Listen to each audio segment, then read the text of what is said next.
Айқайлай!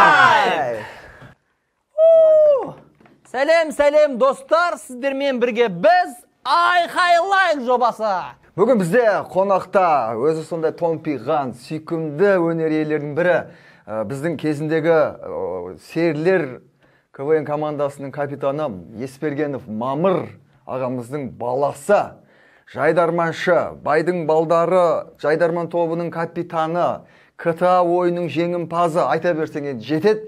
Бізде әрине Ұлан Мамырбек. Қалайсыздар? Қош келдің, Ұлан. Біздің ойынның шарты өте оңай.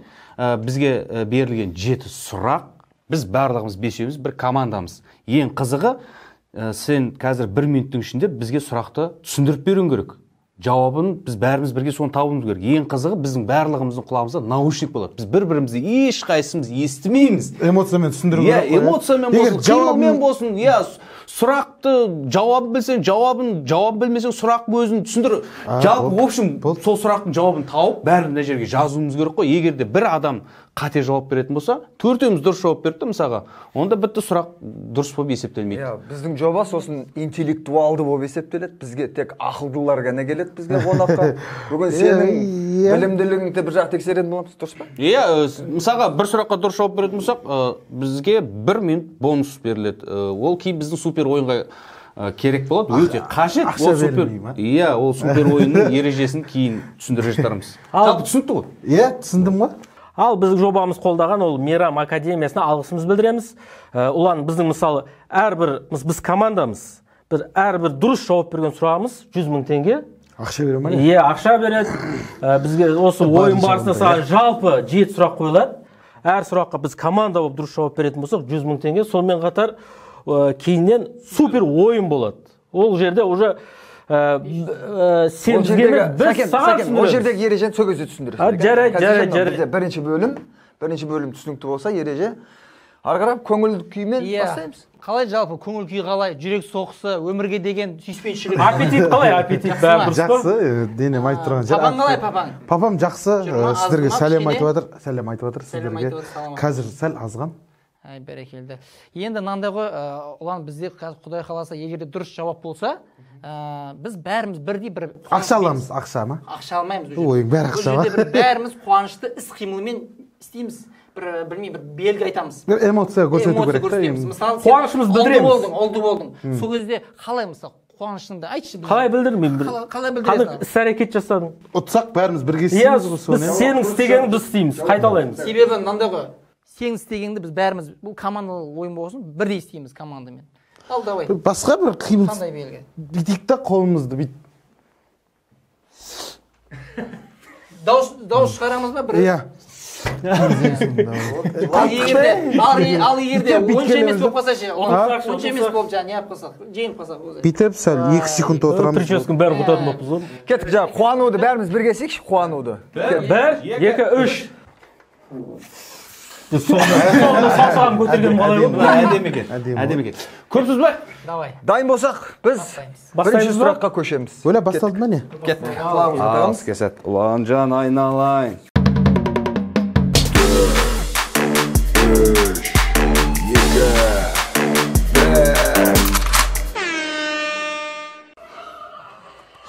Бәлә қиын ғыны. Қытай Халық Республикасының ақша өлшемі дейді. Карточкам Жауабын білмесе сұрағын оға. Мен жауабын да білмей тұрмын да. Осын істей алмай кетеміз ау. Қытай Халық Республикасының ақша өлшемі. Қазақстан сұрақты айт. Жауабын сұрақ түсіндір. Қытайдың ақшасы. Қытай десіз мен түсінесіз ғой жаным, қараш. Қытай ақшасы бар ғой соң. Юань ба Қытай? Қытайдың ақшасы. Юань ақшасы.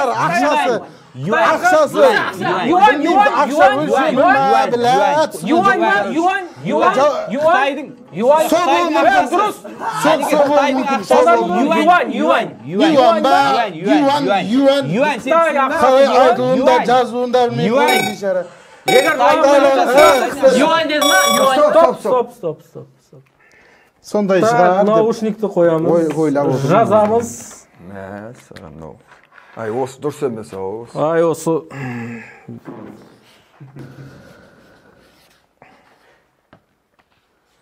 Қалай жазылады?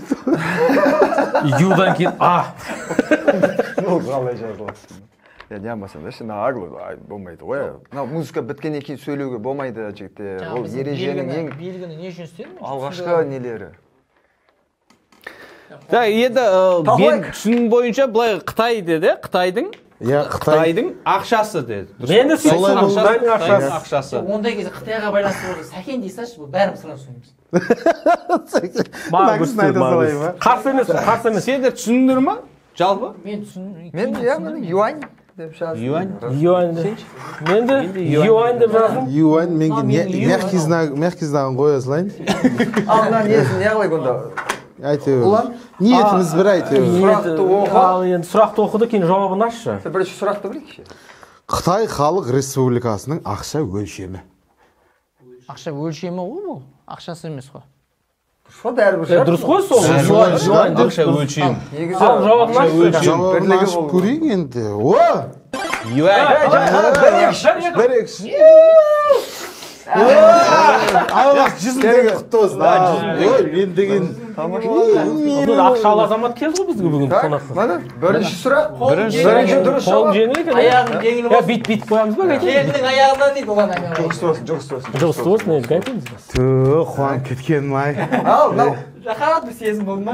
Рахат. бірінші сұрақтың бірінші жауабы дұрыс болды. Мынау енді алғашқы әрине ұлан енді өзің бұрыннан актерлық шеберлігің өте мықты жігітсің ғой. Екінші сұрақты қалай түсіндіресің? Соны көреміз. Карточкаларын қатаңдар. Карточкаларды қадайық. Көрсек көрейік. Сонымен дайын болсақ, Жаман емес мына бастау. дайын болсақ біз екінші сұраққа көшеміз. Кеттік достар, екінші сұрақ.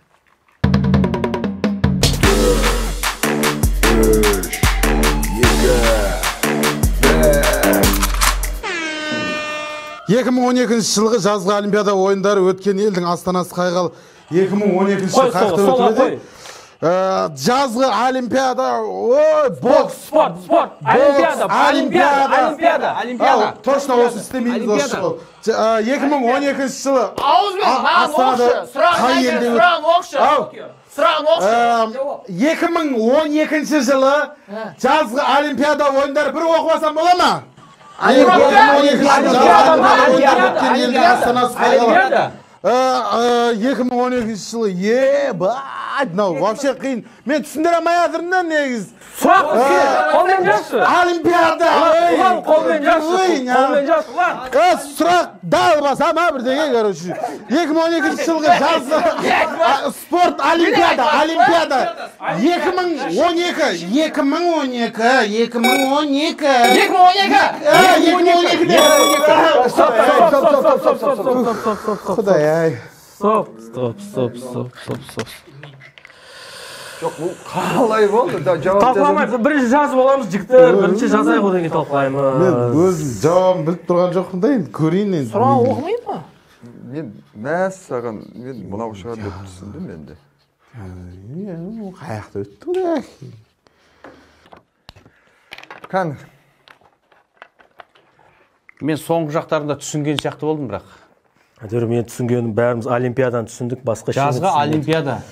Дұрыс па? Жазғы Олимпиада. Бір неде бір 2012 деп жауабын айтып атты ма? 2012 деген түсіндім да. Жоқ, мақұл ғой. Арасында да бір ұзақ басқаға бір нәрселерді айтып жатсың ба сен ертегі сияқты бір. Жоқ, меніңше сен жауабын білмейсің, жауабын былай осы шығар деп жауабын жаздым, бірақ сол жазғы Олимпиада туралы сұрақ қой. Мен түсінігім, мен былай түсіндім сұрақты. Жазғы Олимпиада 2012 жылы қай қалада? Мен де сөйтіп түсіндім. Қай қалада? Сол ғой, түсінгендеріңіз дұрыс жалпы, иә? Дұрыс па сол? Иә, сол ма? Мен мысалға міне Лондон деп жаздым. Ой, Лондон. Сен? Мен сөйтті кәрістермен Қытайға тартып бара жатыр, мен Токио дедім. 2012 жыл биыл өтті ғой Токиода. Кетіп қалды, шатастым. 2012 деген естідің ба бірақ сен? Олимпиада деген түсіндім. 2012 деген 2012 деген түсіндім. Енді 2012 при чем тут Токио енді? Бірінші сұрақпен сәл кәріс Қытай деген екен кетті. Сен ше? Шешегина деді. ала жүгіретін дегеннен кейін бір жеңіл атлетикадан алған біреу шығарды. Айқайлап отыр.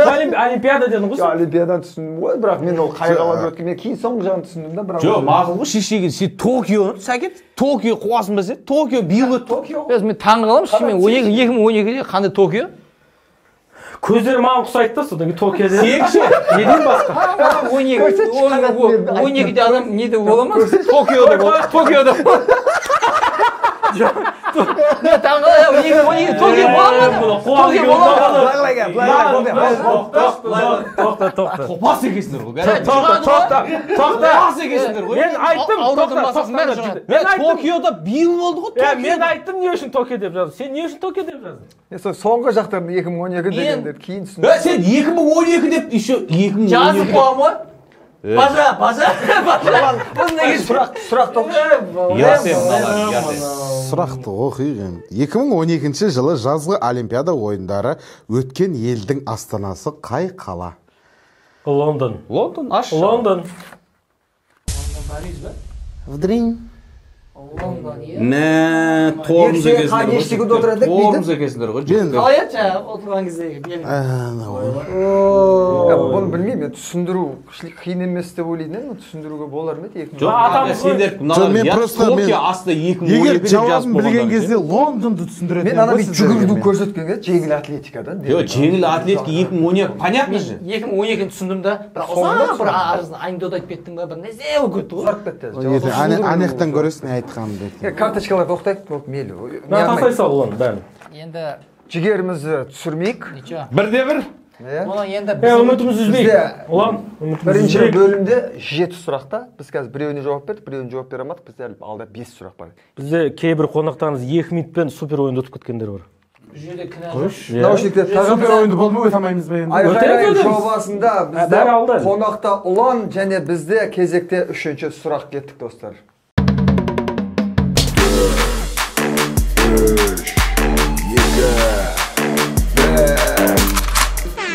Ұшарын жел қонарын сай білетін ертегі кейіпкер ұшат Қаңбақшал Қожа Назыр. шал да кәдімгі шал қаңбақшал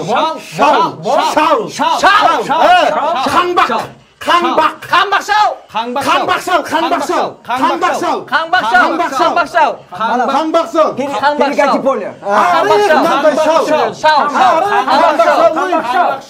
Желмен ұшады. Жауап па соқ. Қаңбақшал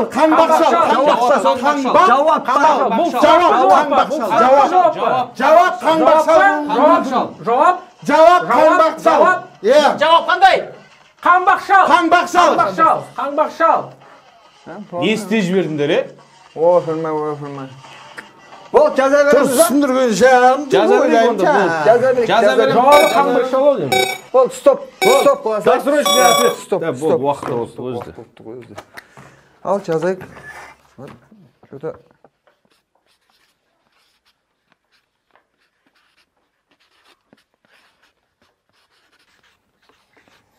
Егер бұл жол ұлан жөндеп түсіндіре алса, біз бәріміз тапқан сияқтымыз. Жауабын білетін сияқты, бірден жауабын. Иә, бірден жауабын айтты ғой. Негізі, бұл ойын ережесінде де жаңағыдай да, егер жауабын білетін болсаң, онда біз қателесуімізге аз болады да неміз жаңағы. Тек жауаппен ғана. Иә, тек жауаппен болсын. Сұрақты түсіндіретін болсаң, қиналып.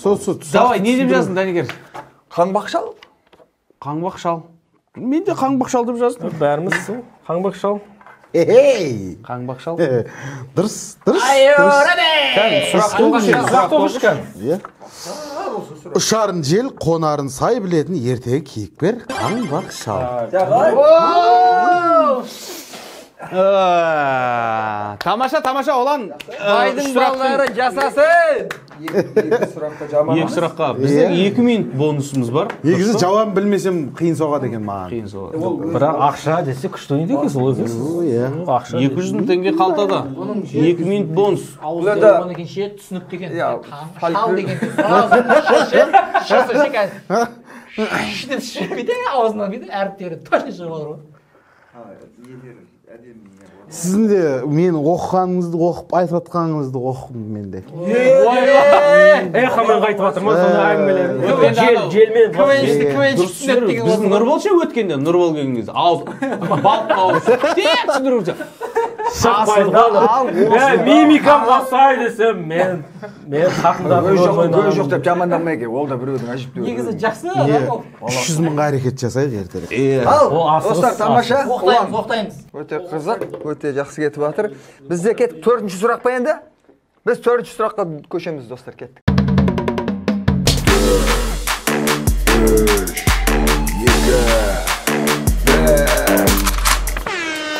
Көне грек мифологиясындағы Гераклдың көне Рим мифологиясындағы аты кім?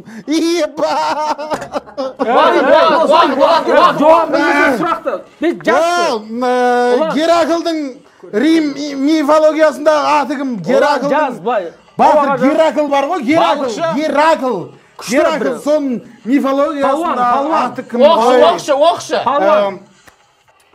Каз. Осай! Көне грек Көне! мифологиясындағы Гераклдың мифологиясы бірдеңе мифологиясы гректің ба Геракл бар ғой, Геракл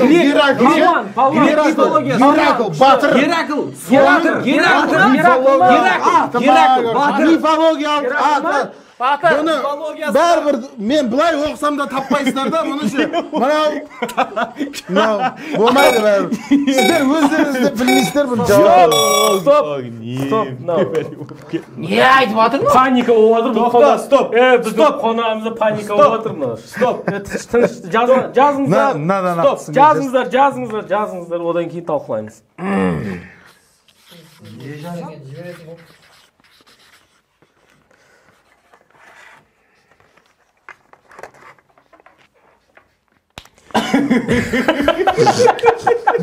Паника ғой. вообще түсінбедім. Мен қақпадым еш нәрсе. Жігіттер Қалай болды. постоянно соңынан жазасың, сөйтіп біздің жауабымызды естіп алып барып жазасың. Сен не аласың? Тез жазшы. Өмір сонда. жауап болды ма сенде қазір бір сөз шықты ма, бір әріп шықты ма? Менде жауап бар. жоқ қазір мен өзімнің анау жан дүниемен ойланып кішкене ақылға саламын ғой астарлап оны. Кім кішкене бар, примерно кім не түсінді? Мен примерно былай түсіндім, грек мифологиясы дедің, ә? Дұрыс па? Грек мифологиясы деген сөз айттым, бірақ мифология деген не ол? Грек мифологиясында деді да, сонымен бит тұжырымда бар. Мен онда дұрыс. Ахиллес деген Мен де Геракл дедім. Ол битті ғой, битті күшті. Мен түсінген жоқ, батыр не салдым ба? Амал жоқ, қайтедім. Батыр, мифология да Мифология мен вообще түсінген жоқпын. Сен не дедің?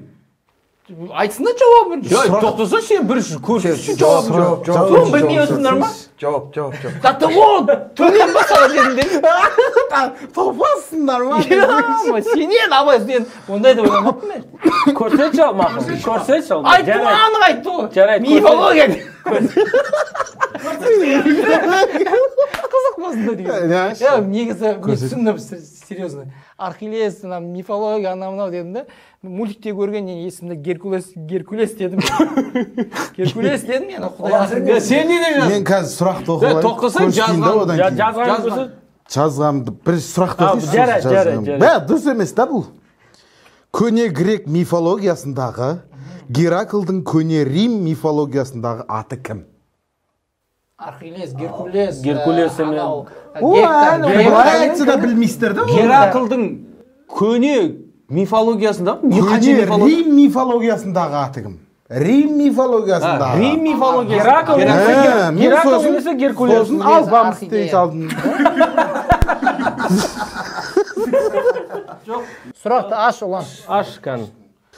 Көне грек мифологиясындағы. Оны білеміз ғой, сұрақ. Жауаптас десеңіздер. Оқысын да енді дұрыс. Сұрақты. Жауапташайын, е? Аш. Жауапташайын. Қалай жадайыңыз? Жақсы. Геркулес. Абай. Вообще, сен бұдан кейін кім-кімнен естіп не тыңдап отыр екен? Случайно түсіп қалдың. Абайсызда. Сен кімнің жан отқандарын білесіңдер ма? Әшейін бұл Гераклды да білмейді. әшейін ана Геракл дегенге ана бір есіне қалып кеткен Геркулес.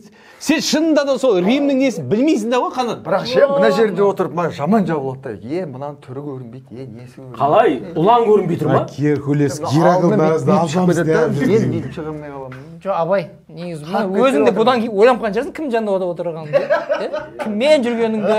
Бізде қанша сұрақ кетті қазір? Маған бір нәрсе деп көрші бетіңе шаш сұрақ кетті. Қазір 5-ші сұрақ па? 2-2. Иә? Наушниктер кемсіз. 5-ші сұраққа ауысамыз. Достар, айқайлайық жобасы 5-ші сұраққа біз көшеміз. Кеттік.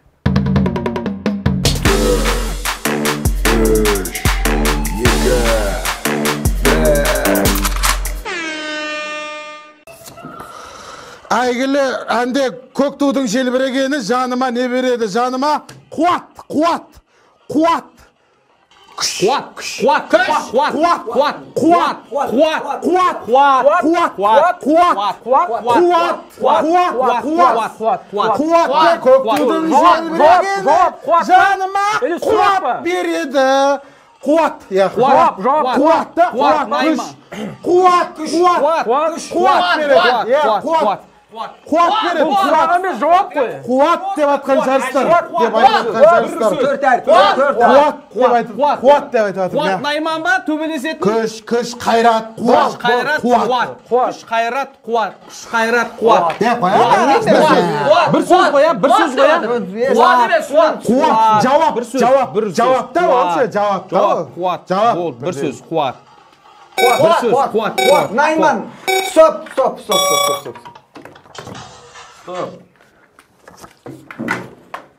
Басқа нәрсе жазсаң,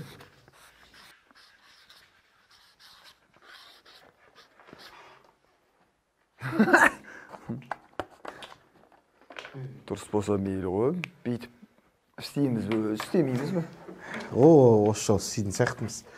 Сіздердің де ауыздарыңызды оқыдым, мен де оқыған шығар деген ойменен. Бұл енді сұрақ, оңайлы сұрақ болды деймін. Иә, бәріміз түсіндік.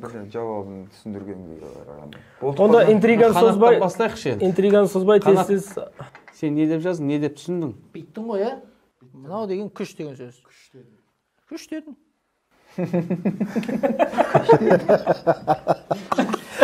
Абай жындашы, бірақ жындашы. Күштен базы қандай синоним бар?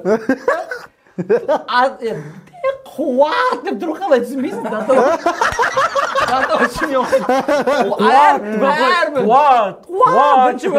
Қуан деп естіп отырмын. Қуан деп сөйтсем, Қуат Хамитов дейінді қойым. Менің құлағымның түбіне кеп айқайлады.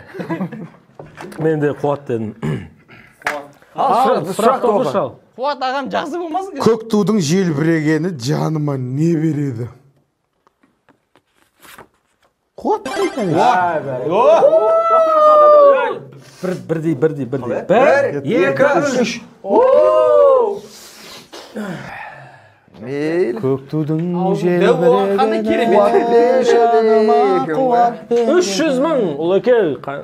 3 сұрақтың дұрыс жауабын таптық па? 3 сұрақтың дұрыс жауабын таптық. Менше кәдімгіше аны Қуат Найман деп жазуға сәл-ақ қалдым ше. Бүйтіп төбелесіп. Соған ақ келе жатыр ау деп ойладым. Соған ақ келе жатыр. Қуан деп естідім бірінші. Кейін Қуат Хамит дейді. Ары қарай фамилиясын да айтатын едім.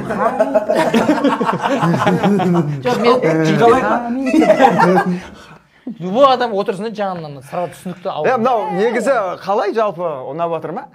Өте жақсы ұнап Ана бірақ жауап таба алмаған кездерде ше. Ол кезде аузыма келген айтып жатыр. Ол үшін мен сияқты қызылмен бітіру. Былай келді. Достар, біздің каналға тіркеліңіздер, пікір қалдырыңыздар. Мынау Қанаттың қалай ойнап отқанын, жаңағы ми жоқ болып топастанып отқанын осын комментарийға осы жерге астына жазып кетіңіздерші, өтініш сіздерден. Егер сіздер тіркелсеңіздер, келесі біздің қонағымызда болатын шығарылымды сіздер басқалардан бірінші болып көресіздер. Тіркеліңіздер. Достар, сонымен біз әрмен қарап өзіміздің жобамызды айқайлайымызды әрмен қарап айқайлауымызды әрмен қарап жалғастырамыз. Бізде 6-шы сұрақ кеттік.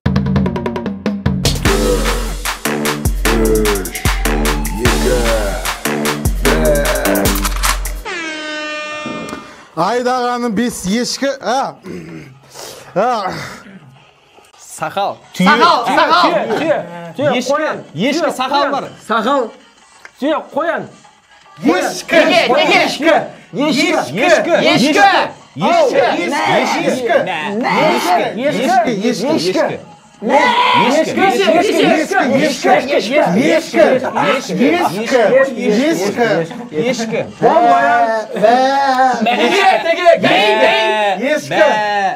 Ешкі.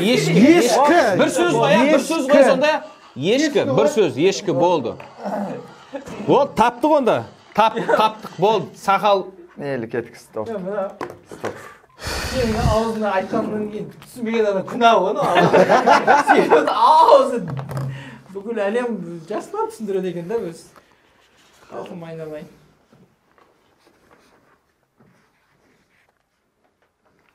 Сұрағы не болды сонда бұның? Мен нақыл жауабын жаздық мақыл. қазір көреміз ғой сұрағы қандай болған. Негізі қызық болып тұр да. Мақал ма бір нәрсе болды ғой бұлай. Жұмбақ емес шығар ма? Интриганы созбай, бәріміз ешкі деп түсіндік ұлан. Сұрақты оқи бересің ғой деймін. Ешкі деп, бәріміз ешкі деп түсіндік, ал сұрақты оқыш. Қанат ағам сияқты суреті не деген сурет мына құдай, тез салады екенсің. Айналайын, міне інісі бар, міне өзіме қарап. Мына ешкілер сізге ұқсап тұрады. Айда ғана 5 көп нүкте жаңа сұрақ белгісі ысқырған жер жарады. Ешкі ғой? Ешкі? Ешкі ғой. 1, 2, 3.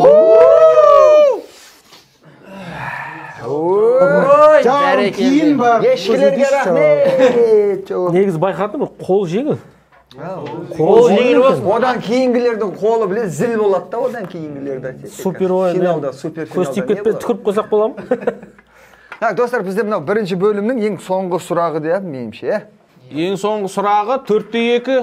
4 минут бізде бонус. 4 минут бар. Егер қазір мынаны тапсақ, онда Жететін шығар 4 минут. 5 минутта 4 сұраққа жауап бере алады жармыз. Финалда 4 сұрақ болады. 4-тен оны кейін түсіндіресің. Бірінші бөлімнің 7-ші ең соңғы сұрағы. Ең соңғы сұрағына біз көшеміз, кеттік.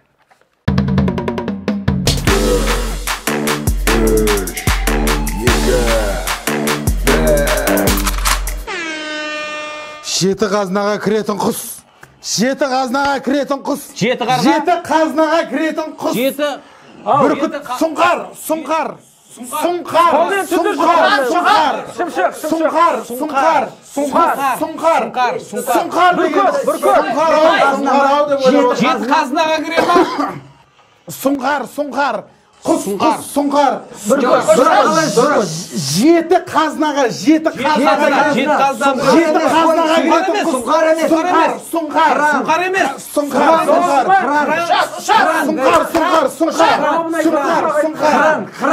Жеті қазынаға кіреді. Қыран. Сұңқар емес. Сұңқар емес. Қыран. Жеті қарақшы. Сұңқар емес. Жеті қазынаға кіреді. Қыран ба? Қыран.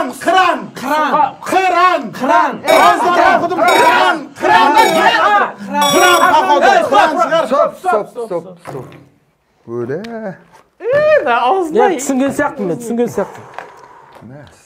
сияқтымыз. Енді ұланың аузынан кейін түсінбеу айттым ғой, күнә.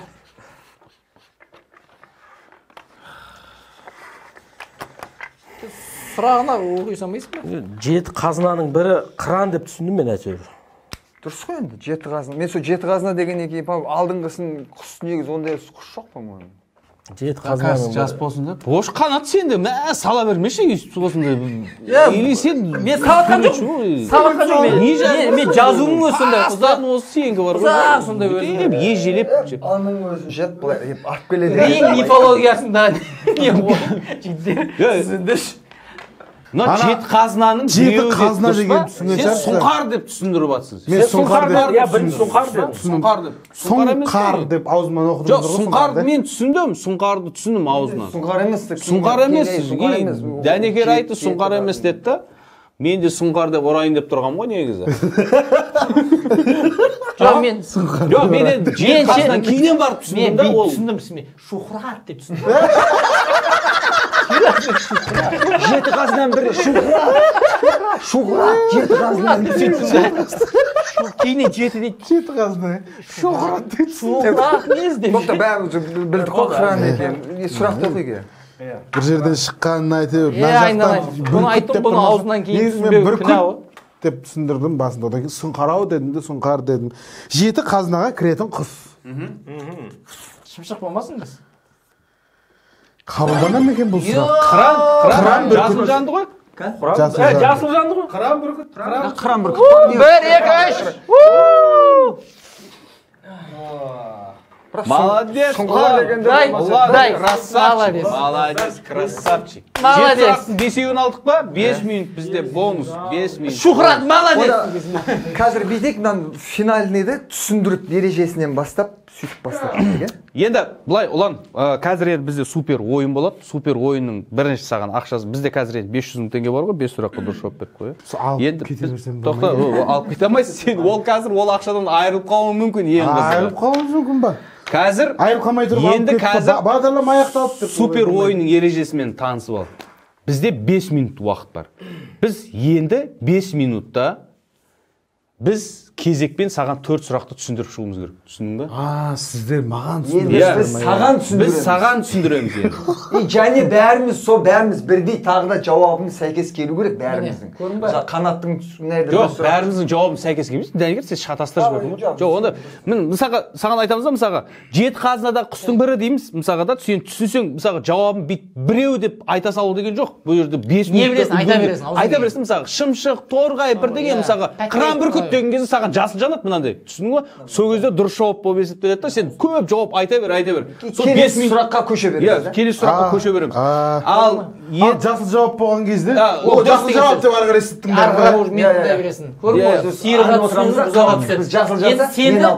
сен табу керексің біздің ответ. Ең бастысы тоқтамай варианттарды айта бер. Айта бер. Бір жауабым болса, бір жауабым дұрыс болады. Ал біз енді қара. Үшеуміз 5 минутта үшеуміз не қылып, мысалға біреуміз саған түсіндіре алмай уақыт бітіп қалса, бәндегі ұтып алған 500 мың да, жаңа супер ойында 500 алып ұрыш деген. Все. Бірақ егерде мына 500 мың ұтатын болсақ, онда рекорд? Рекорд миллион аласың. Бізде ешкім ұтпаған. 500-ге 500 қосып бере ма? Ал біздің жобамыз қолдаған Мейрам Академиясына алғысымыз білдіреміз. Бізге подписать етіңіздер. Бізге подписать еткен адамдар ғана келесі ойынды көре алады. Тіркеліңіздер. Сонымен бізде супер финал, достар. Бізде супер финал ойнайтын, әрине басындағы бізді қонағымыз Ұлантай. Ұлан, алдыңғы бірінші бөлімде 7 сұрақтың 5-еуіне бірдей бәріміз бірге жауап беріп, еншісінде 5 минут уақытымыз бар. Бонус 5 минут. Енді Ұлан, былай келсек, саған 4 сұрақ қойымыз. Қай жақтан бастаған дұрыс? Былай басталған дұрыс па сұрақтар? Жоқ әлде былай басталған дұрыс па?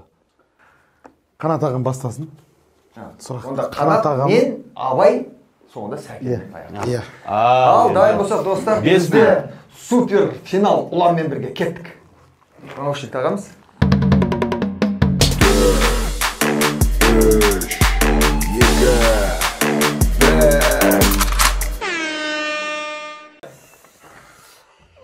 Еранбектікі Беспаев, Сәкендікі Майғазиев, Кенжебек. Үш әнші, Музар. Еранбек Беспаев, Сәкен Майғазиев, Кенжебек. Фамилиясы кім? Фамилиясы Кенжебек. Жанабіліп. Кенжебек. Трио.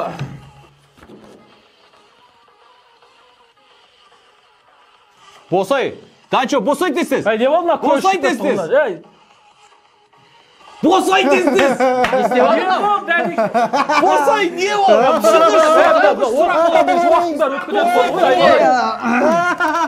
Ойбай! Көріп кел. Ванга, көріп кел. Ванга. Домбыра. Опель, Фанта. Ванга, көріп кел. Ванга. Бол тез.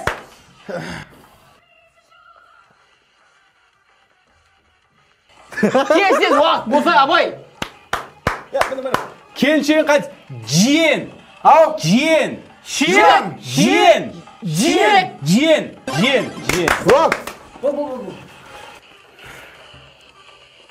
Жәнібек Босай! алғашқы Боша ежелемейсің әке? Не, мырзып кетті қасқа жолы жарыққа шығарған қазақ ханның 4-ші ханы. Не? Қазақ хандығының 4-ші ханы кім? Қазақ хандығының 4-ші ханы кім? 4-ші хан! Жігіттерге бар деді. Қазақ хандығының 4-ші ханы. Жігіттерге бар Қазақ деді. хандығының 4-ші ханы. 4-ші хан. Қазақ. Кеңес хан, Абылай хан. Кім 4-ші ханы? Мырза хан, Айдар, Ербол.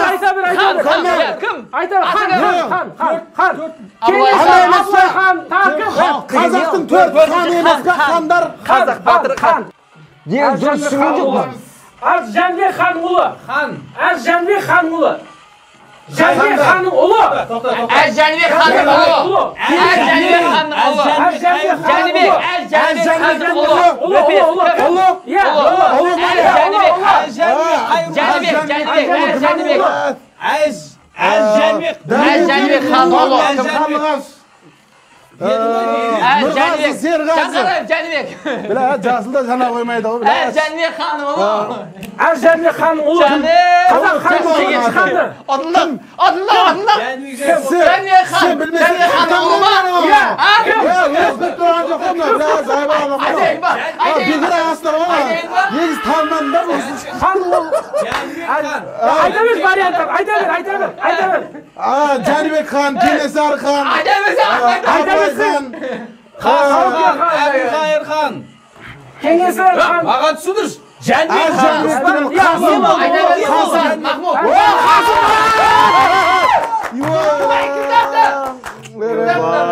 Өзін тапсам ғана жанады ғой. Не тапсам ғана жанады ғой. Кім айтқызы деймін да? Ойпырмай. Молодец. Хан 1, 2, 3. Ал, қанат сен сұрадың не? Қанат басыршы. Бисмиллах, Мейрамбектікі Беспаев, Сәкендікі Майғазиев, Кенжебектікіші дейді. Жанабілов, молодец. Мен фамилиялар айттым әйтеуір. 3 әнші деді. Менікі көпшіліктің айтуынша Вольф Мессинг, Нострадамус, Ванга, Алексей Цой сұрақ белгі. Көріп кел. Менікі келіншегіңнің қайынсіңлісінің баласы кім? Мыламен келіншегің қайынсіңлісі қарындас қой? Шатастым ғой басында кәдімгі. Келіншегіңнің қалай деді? Келіншегіңнің қайынсіңлісі кім? Қарындасың болмай ма? Сон баласы кім болады? Жиен же.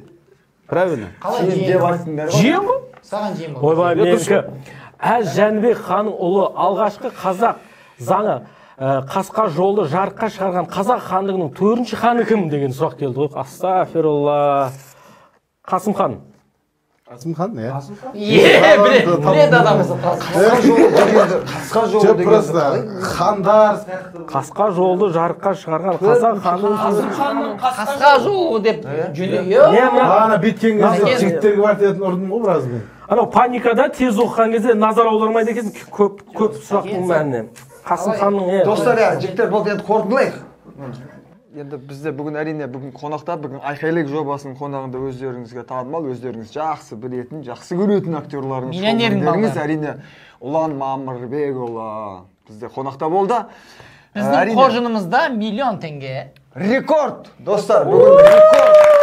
Ұлан өзінің білімділігін, өзінің сондай бір керемет актерлық шеберлігін, мықтылығын бәрін дәлелдеді деген әрине қиын да болды, қызық та болды деп ойлаймын. Қызық болды, өте жақсы екен. Бізді қолдаған Мейрам академиясы, соған алғысымыз білдіреміз. Алғысымыз көп, құдай қаласа. Біздің келесі қонағымыз кім болатынын әрине біздің подпискаға жазылып, одан кейін обновить етсеңіздер, осы Ұланнан кейінгіні кім екенін ең алғаш болып көрулеріңізге. Оны біз айтпаймыз. Не бар, мүмкіндік бар. Подпискаға жазылыңыздар, көресіздер. Ал сонымен келесі. Та бір сұрақ ұрып жіберейік та. Достар, осымен бүгінгі Айқайлық жобасының бұл шығарылымы тамам. Келесі кездескенше сау, саламатта болыңыздар. Айқайлай!